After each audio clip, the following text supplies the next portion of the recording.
Doug, for our Shutdown Corner with Jay Glazer of the NFL on Fox, and Jay is not here in his capacity as an intrepid reporter today at Performance Games in West Hollywood. He is training, MMA training, some great NFL players here. Jay, first of all, I saw you train with Brian Banks, Key Mayers, a bunch of guys.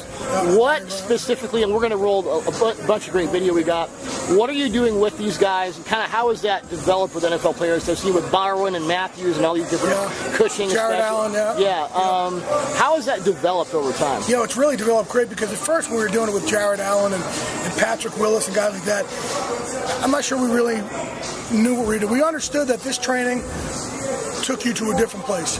And we took you to a dark place. And that was really the whole gist of it, is let's find what your breaking point is and blow past it. And take you to a dark place. So on the field in the fourth quarter, when everybody else is exhausted, you think to yourself, I'm nowhere near tired. This MMA stuff, that's tired. So what happened was, as time went on, I had all these great friends in the world of the UFC come in and say, I love what you're doing, so let's help out. So I partner with Randy Couture. Chuck Liddell was down here once or twice a week, every week last year, working with the guys, just because for him, he loved the work. You appreciate training these guys because they're freaks of nature. Tyron Woodley's one of my coaches, Frank Trigg, Jay Haran, Faber came down last year, Hala Gracie, Mark Munoz talked to him today, just obviously fought last night. He's supposed to come down next week and train these guys. And as time's gone on, I said, listen, I want to be very sport and position specific. And Randy and I have done lacrosse players, basketball, baseball, hockey. And I say to these guys, for a running back, I really need strength and open up your hips. For a linebacker, I really need some violence in your hands. For our linemen, we really need to understand leverage and leverage drills. So I basically took mixed martial arts training techniques and transformed them, altered them a little bit to be very specific for what these guys do. And that really ties in with what Travell does, because it's not just about throwing weights around and running around, and endurance is one thing, but leg explosion or specific, it's more shorter area quickness, things like that. Everything really for us is body-on-body work. Everything's body-on-body work. I tell these guys all the time, you see me in there pummeling with Akeem Harris, and Akeem Harris is, 6'5", 268 pounds, and should be tossing me all over the place. I'm a little Jewish guy. I have no business throwing them all over the place. And my point of these guys is, you lift all those weights, but you can't move a 5'7" Jewish guy. What the hell's the sense? So you have to understand your body. And that's why I do all that pummeling with these guys, to get them to understand the leverage aspect of it, getting down under somebody, understanding the human body. So obviously, if a wrestler's wrestling with somebody and you feel somebody move a certain way, you know which way you can take them. So we're giving these guys the same knowledge and understanding of their body. But all the time, everything we do, we are pushing the breaking point, pushing it and pushing it.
One thing I noticed for offensive linemen, for front seven guys, you do a lot with hand movements, sort of passing people along, and obviously that's rip, that's swim. I can see it today.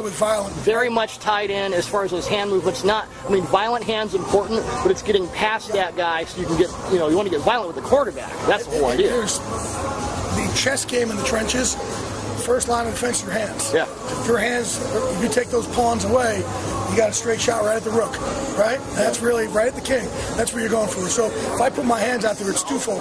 To get your hands out of the way so I can get past you, but also, again, we're trying to get these guys to think like fighters. We want these guys to think. That forearm right there, the same way Jose Aldo will use his low leg kick. You take your hammer fist, a Brock Lesnar hammer fist, and we drill, boom, boom, boom, all game long. So by the third quarter, finally, boom, you hit it, and somebody's, I'm not putting my hands on Jared Allen anymore. They're tired of it. Yeah. They're tired of it. I'm just done. I'm not putting my hand on the Akeem Harris anymore. That's the whole purpose of it is, look at this thing, and that game starts.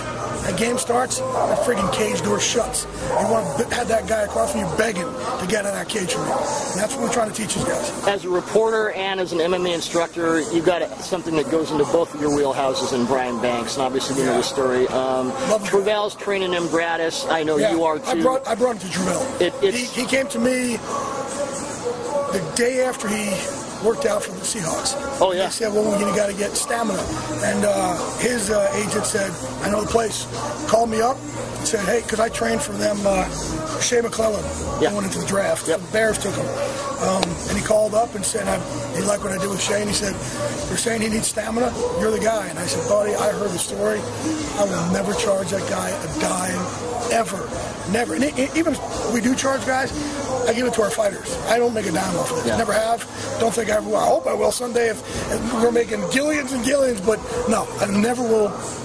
It all goes to our fighters and to travel, stuff like that. So for Brian, I said, I will never. Because where Brian's great is he already has what we're trying to teach him. What that is your will. Yeah. You know what I mean? And when we're training in here, I try and tell these guys, you think that your ceiling's over here, guys. This dude was in jail.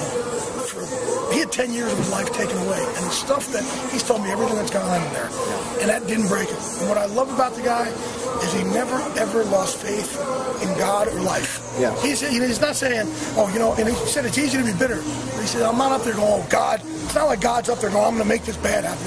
God's not like that. It doesn't happen like that. Right. And he said, sometimes life sucks. I've got to overcome it. And he overcame it. So I use him as an example to show the other guys, look how much more you can do. When you think you've done as much as you can, it's really right here.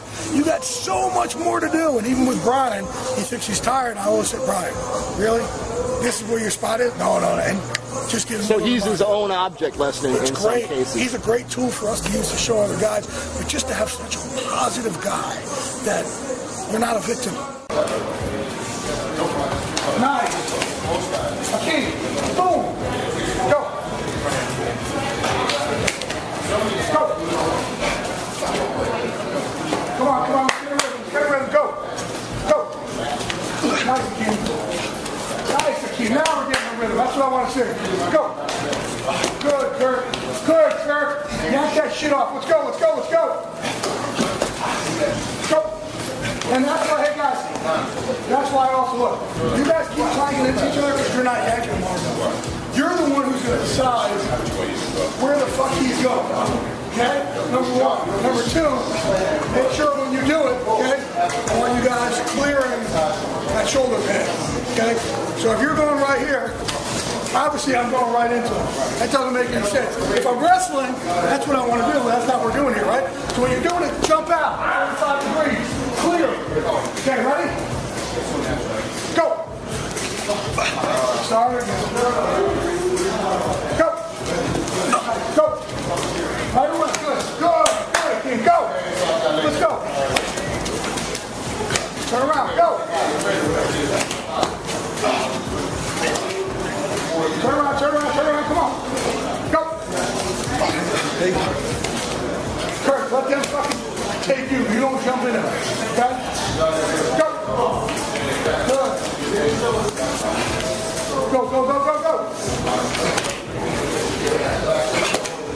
Turn around. You know, as time changes, you see a lot of people incorporate boxing into the game. The workouts have changed, a lot more movement-based workouts. Lifting, the running's changed. Just different, you know, we're just evolving as the game evolves, and you know, with that comes the MMA stuff that we've been doing. And I've been doing it for a few years. Yeah. And you know, I'm not getting punched in the face. People think they automatically assume that, but just a lot of the movements. For me, a lot of hip-based movements, knee drive and stuff like that. Yeah, I've seen a lot of explosion, a lot of hip flexibility, a lot of stuff that specifically applies to running backs. Absolutely. I think when you do the MMA stuff, it's very specific, position specific. Yeah. So for me, I do, as opposed to me doing a lot of the hand movements that some of the defensive guys do and stuff like that, I do a lot of hip stuff, a lot of knee drive, a lot of hip movement, work on explosion, opening my hips up, saying no different from driving in and out of the cut. Yeah. Finally, seeing this place open this week. I've known Travell since he had 3 clients. I met him at the 07 or 08. We partnered up right now. This is our home now. Yeah. As long as you've known him, what is it about him? Because guys are following him. When it was a little mini room, guys were coming from AP over here. What is it about him that makes people do that? You know, I trained at API years ago when I was training with the guys at AZ Combat. CB Dollaway was getting ready for the Ultimate Fighter finale, and they had us both. They trained this guy named Luke Richardson, who's now the head strength and conditioning coach over at the Denver Broncos. So I've always liked kind of what they've done. But Travell's taken it to another level. Travell totally takes it to another level on anything I've ever seen. And what we try to do is we try to make everything conducive. Everything I do in here is conducive to what you do on the field. There's nothing that we ever waste. I'm not using a minute of your time to waste it saying, well, I'm going to have you do something but it doesn't equate to you. Travell does the same thing. I'm looking at everything he's doing with these guys. It's exactly perfect for what they do out there. And that's where I think his system really makes more sense than any system I've ever seen. How often are you in here? Every day. Every day? No, we partnered up. Okay. So we were at another gym. We've been in a couple places, and he said, listen, Jay, you got all these guys who are training with you who want to train here, but they can't get to me. And I got all these guys here with me who trying to want to train with you, and they can't get to you. Let's just do it together so it's one-stop shopping. So he and Hank opened up this place and said, we will give you half the space. Come in here, train your guys. We'll train your guys. You'll train our guys. It's perfect. And the great thing is it's one-stop shopping because guys are doing 2 days. And I tell them all the time, we're going to send you back to camp making football easy. That's our goal. So you're doing 2 days in here. Now with the new rules, you can't do 2 days anymore. So you're going in here, you're doing 2 days here, you're going into training camp all of a sudden you're like, I'm bored. I could really ramp it up here. With the limited practices now, isn't this off-season stuff far more important than it ever has been? Far more important than it ever has. Yeah. Plus, we're doing body work. These guys can't even hit anymore during the season. Yeah. You know, so that's why I'm trying to get guys who are matched up together on teams. I want guys to continue to pummel during the season. I want to continue doing those hammer fists, the arm drags, the double chops that we teach, all that stuff. I want these guys to continue to do that during the season so they can get some body and body work in. Great stuff, Jay. Thanks a lot. I hope Roger Goodell doesn't fine you for all this violence. We're good, man. We're good. He actually likes it. Yeah, he does. He thinks it's cool. I've talked to him about it numerous times. He thinks it's cool because he thinks because things are now so specialized. Yeah. And anything that's going to get these guys stronger gets them safer. Yeah. It really does. Having these guys going, like, now they can't hit anymore, it's almost like sending somebody into a fight with that much sparring. Yeah. You know what I mean? So I think, that's my opinion. The more that they can kind of get that body armor on, the safer they'll be, is my opinion. Yeah. Thanks, Jay.